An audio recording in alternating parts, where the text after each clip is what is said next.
So, have you ever stared at a massive, towering pile of interview transcripts or observation notes and felt just a rising sense of panic? Honestly, you're definitely not alone there. Opening a 300-page document of raw text is, well, it's a genuinely terrifying moment.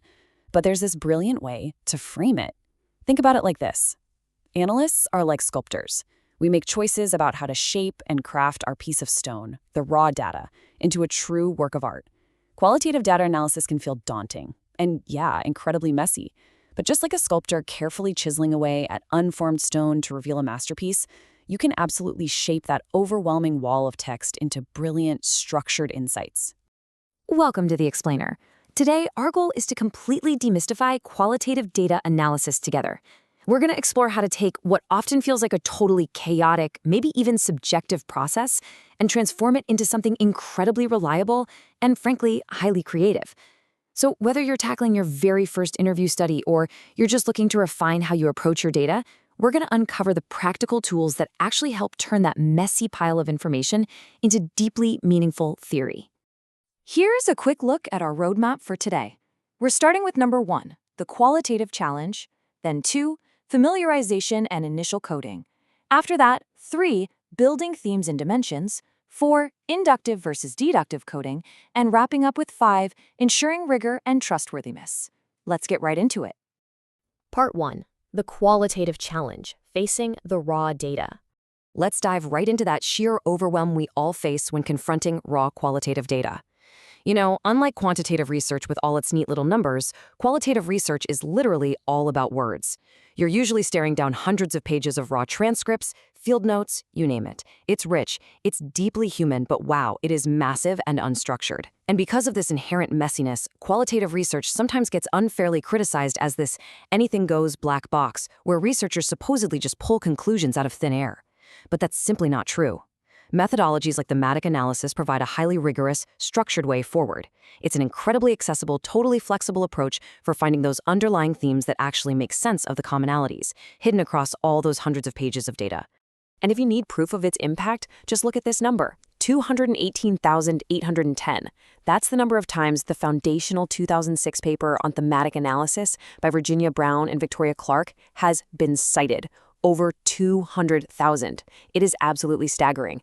What this proves is that when you use a systematic, well-documented approach to qualitative data, the wider academic and professional world respects and trusts your findings. I mean, peer trust is literally everything in research, right? And a clear methodology is exactly how you earn it. Okay, moving to part 2. Familiarization and initial coding, taking up the chisel. So, the foundational steps of analysis always start with familiarization. You really have to immerse yourself in the data, read the transcripts, read them again, listen to the audio while you read. But here is what's really interesting about this step. You have to deliberately resist the urge to clean up the data. Seriously, leave in the hesitations, the weird pauses, the messy guggles, the swear words, all of it. That messiness is often where the real raw human meaning actually lives. It's only once you know your data inside and out that you can move on to coding and eventually start searching for broader themes. So what exactly is coding anyway? Well, it's breaking down that overwhelming wall of text into small, bite-sized, manageable units. Think of it like tagging a paragraph with a snappy 1 to 2 word label, something like frustration or time constraints, that perfectly captures its vibe. And this is absolutely crucial, you shouldn't just start blindly highlighting everything in sight with a neon marker. You need a real sense of what you're coding for, constantly keeping your core research question in the back of your mind. You want to use short, highly specific codes at first, and stay very, very close to what your participants actually said. Which brings us to part 3, building themes and dimensions, finding the story. Now we reach a really exciting part of the analysis. This is the critical leap from those basic granular codes all the way up to a compelling theoretical story. This is known as the Joya data structure. Think of it essentially as a visual map of how we elevate data. It acts very much like a ladder from raw reality up to abstract theory. So on the first rung, we have first-order codes. These are strictly informant-centric. They use the raw quotes, the exact terms, the everyday practices exactly as your interviewees describe them.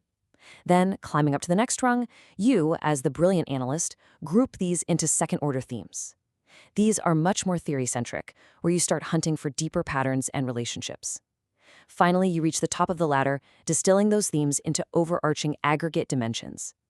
This structure is exactly how you systematically prove your journey from a random, everyday quote to a major theoretical breakthrough. Now, you might be asking yourself, okay, this abstract ladder sounds great in theory, but how does this actually look when applied to a real-world, complex study? Let's take a look at a real example.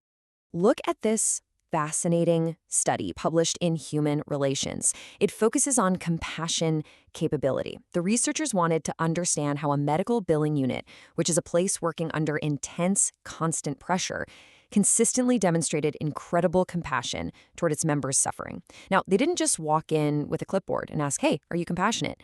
Instead, they deeply investigated the mundane, everyday organizational practices that actually built that compassion from the ground up. The researchers used a beautifully structured approach to show, rather than just tell, how this whole dynamic worked. They took first-order quotes, employees casually talking about orienting new hires, covering a sick coworker's shifts, or even just bringing in food, and mapped those directly into second-order themes. For example, those everyday helping behaviors were elevated into a broader theoretical concept called high-quality connections. By visually mapping this all out, they proved exactly how mundane, everyday practices accomplish the relational conditions needed for workplace compassion.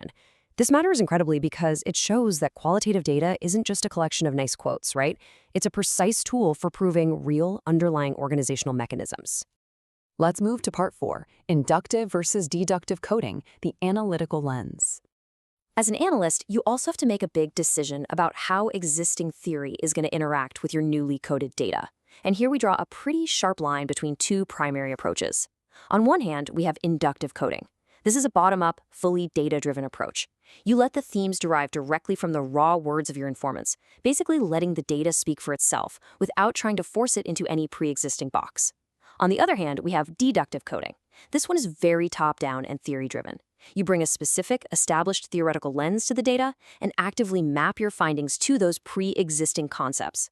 Both are totally valid, but you absolutely must know which specific lens you are applying when you start. But hey, the reality of research is rarely that black and white, is it?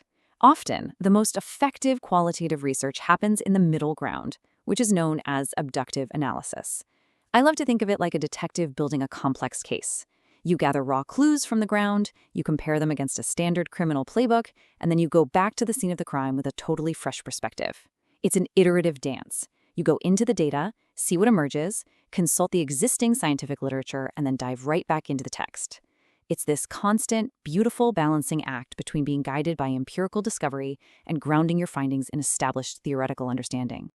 And finally, part 5, ensuring rigor and trustworthiness, proving your case.